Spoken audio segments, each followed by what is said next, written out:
Hi, this is Lakshmi Chaudhry. I'm the founder and editor of Splainer.in. And today we're going to look at the mess that we call Gaza. We're not going to look at who's right or wrong, but we're going to ask ourselves a very simple question. Why did Hamas attack Israel? Terrorists may be ruthless, but they're not stupid. They knew Israel would come after them with a vengeance. And they knew that most of their military power will be decimated because they're so much weaker than Israel. So why would you do such a foolhardy thing? The answer actually lies in a map that Prime Minister Benjamin Netanyahu waved around in the United Nations just weeks before the attack. But what does a map have to do with the terrorist attack? You'll have to watch the whole video to find out.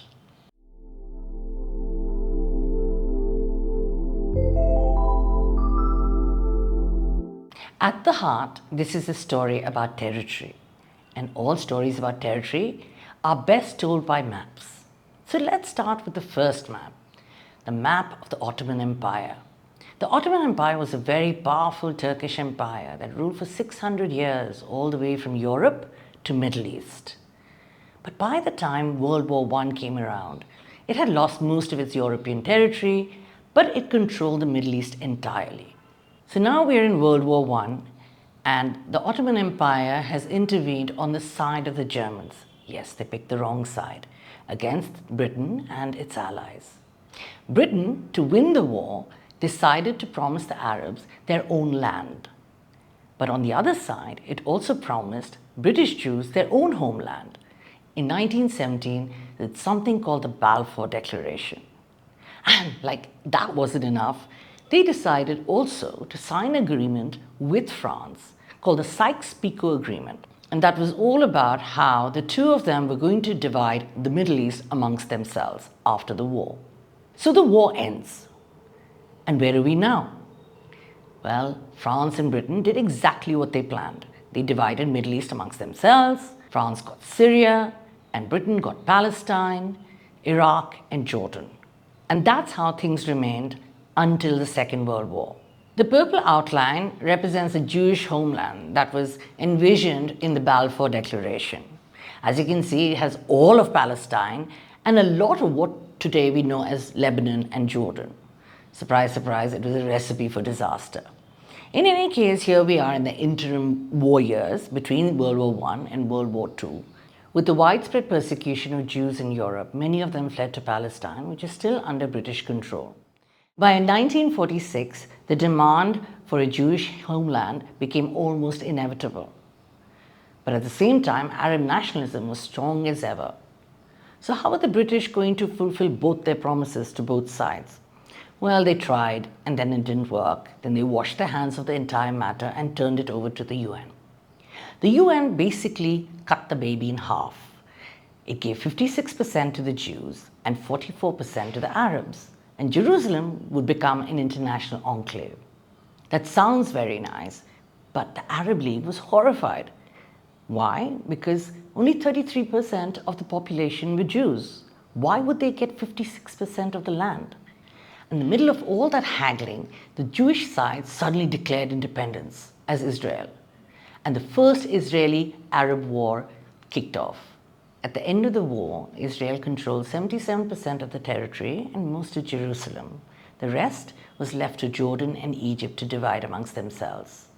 This is also when over half the Palestinian Arab population was kicked out of their homes and forced into exile.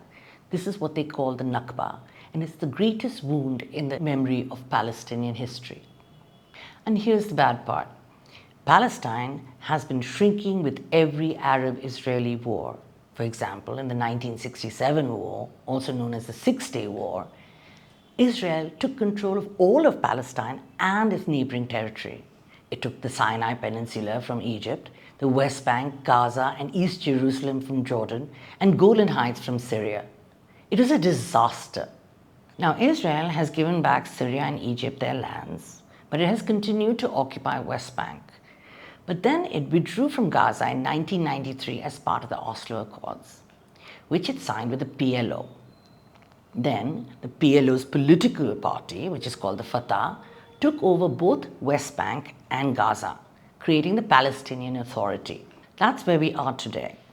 The West Bank is entirely controlled by the Israelis, but is nominally run by what we call the Palestinian Authority. And Gaza is controlled by Hamas, which has sporadically fought with Israel. Now, this divided Palestine, divided into Gaza and West Bank, very small, weaker parts, ruled by two sides that hate each other, was perfect for the Israelis. There was no way that we would have a single, strong, independent Palestine state, with no one there to fight for it. In fact, Palestine became so irrelevant, and seemed so irrelevant even to the Arabs, that they decided to cook up a new plan along with US and Israel for a brand new Middle East. It is a very grand plan. The aim of the plan was to isolate Iran and integrate Israel fully into the Middle East with their newfound Arab pals. That's why we have the Abraham Accords. The UAE in 2020 signed a groundbreaking agreement with Israel. They decided not just to normalize ties, but also open trade talks, exchange ambassadors, and even share intelligence. And soon enough, the UAE was followed by Morocco, Sudan, and Bahrain. Now, this new Middle East is divided in a completely different way. On one side is Iran, which has a small but significant alliance. Now, you can see them in green. There's Qatar and Syria, and key militias like Hamas in Gaza, and Hezbollah in Lebanon, and the Houthis in Yemen. Not a lot, but enough to be a thorn in the side of Israel and the US. As you can see, there's a whole lot of blue on the other side. They're Israel's old buddies, Egypt and Jordan, but also their new friends like UAE and Bahrain, and the biggest cat of them all, Saudi Arabia. The Saudis were getting ready to sign a deal with Tel Aviv. They would also get a defense pact with the US. This means they had nuclear power, but they would also become a hub for tech and finance with Tel Aviv's help. And what's really significant about these accords is that Palestine was not even a condition for peace. And that's a real first. It's almost like Palestine independence became irrelevant. And this is when we get to the map that I was talking about in the beginning of the video. Netanyahu was so confident of this deal with the Saudis that he boasted about it at a General Assembly meeting at the UN just weeks before the attack. He waved around this map of Palestine and said, look, this is the new Middle East. But here's the weird thing about that map. Something was missing. Where was Gaza? Where was West Bank? Has anyone seen Palestine? There was no Palestine on this map. So you can see why both Hamas and Iran were really upset with this new Middle East. This new Middle East would make Palestine completely irrelevant and therefore Hamas. It would also isolate and weaken Iran entirely. So they had to do something, and something big, to put Palestine back in the picture. Not because they cared about Palestinians, but because they would lose their single biggest piece of leverage. Therefore, that's why you got the October 7th attacks. In Hamas's mind, it had nothing to lose. The clock was already ticking since the Saudis were all ready to get on board, and it knew that Israel would unleash its wrath on Gaza. Yes, it knew so many civilians would die, and that devastation would destroy any chance of normalization, at least in the short run. You see, Saudis can't sign a deal with Israel when it's bombing apartment buildings, hospitals and schools. In fact, Israel's oldest Arab ally, Jordan, is so pissed off it's withdrawn its ambassador and kicked out the Israeli envoy. No one can stand with Israel when it's killing Arab civilians. It's as simple as that. And that brings us to the big question. What the F will happen after Israel conquers Gaza? Because we all know it's just a matter of time. What will they do with it? Now, this is where it gets really tricky. Because US and Israel may be all on the same page right now, but they're in total disagreement on what happens next. Every time poor Secretary of State Antony Blinken says something, Netanyahu promptly undercuts him and everything he's said. Now, Blinken has been bouncing around two main ideas. One, a revitalized Palestinian Authority will take over Gaza. And if that's not possible, then buddies of Israel like Egypt or Jordan or UAE could temporarily govern Gaza, while the UN can take care of, stuff like food, water, etc. Now, will that work? Not really. Well, good luck convincing Arabs and the Palestinian Authority to take over Gaza after Israelis have killed thousands and thousands of women and children. They're not going to come riding in on the back of Israeli tanks and legitimize all that death. Worst of all, Arabs will be in charge of this post-war Gaza and killing any Palestinian who resists their rule. That's never going to happen. But here's the biggest reason that Blinken's plans are never going to work. And that's because Netanyahu has no intention of leaving Gaza. He has said Israel will be in charge of Gaza's security for an indefinite period. And he's totally rejected any idea of Palestinian Authority taking over Gaza. He says there will be no civilian authority that educates children to hate Israel and to kill Israelis and to wipe out the state of Israel.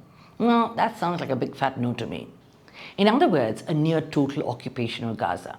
But there is a fear that Netanyahu won't stop at that. A recently leaked Israeli intelligence document is raising all sorts of red flags. It put forward a war plan to be executed in 3 stages. First, you bomb the hell out of North Gaza and push all the residents into South Gaza. Then, you occupy all of Gaza and start squeezing Palestinians over the border into the Sinai Desert in Egypt. You put them into tent cities that will eventually become permanent cities, and you warn them to never ever come back. Voila, Gaza becomes part of Israel. Now, is that really going to happen? No. Because Egypt is not going to accept hundreds of thousands of Palestinians hanging out in the Sinai Desert, which is already a hotbed of extremism. And no Arab state is going to support kicking Palestinians out of their own land. In fact, this is a recipe for a larger regional war. Jordan is already ranting about Israel's war crimes and its need to consider all options. And this is Tel Aviv's buddy. Imagine what the Saudis are thinking. Now, don't get me wrong. The Arabs are not going to attack Israel, but they will be on the sidelines and even support Iran and its allies if they take on Israel. Think about, Hezbollah in Lebanon or the Houthis in Yemen. And all those Abraham Accords will be dead in the water. Worse, the US is going to lose face for not being able to control Tel Aviv. For now, the Arabs are desperately hoping that Washington can salvage some face-saving version of Palestine from the ashes of Gaza. If that doesn't happen, we'll be back to the old Middle East, bitterly divided between Israel and the Arabs, plus Iran thrown in for good measure. And that's bad news, not just for Gaza, but the entire world. And you know why? Well, I just have 2 words for you: petrol prices.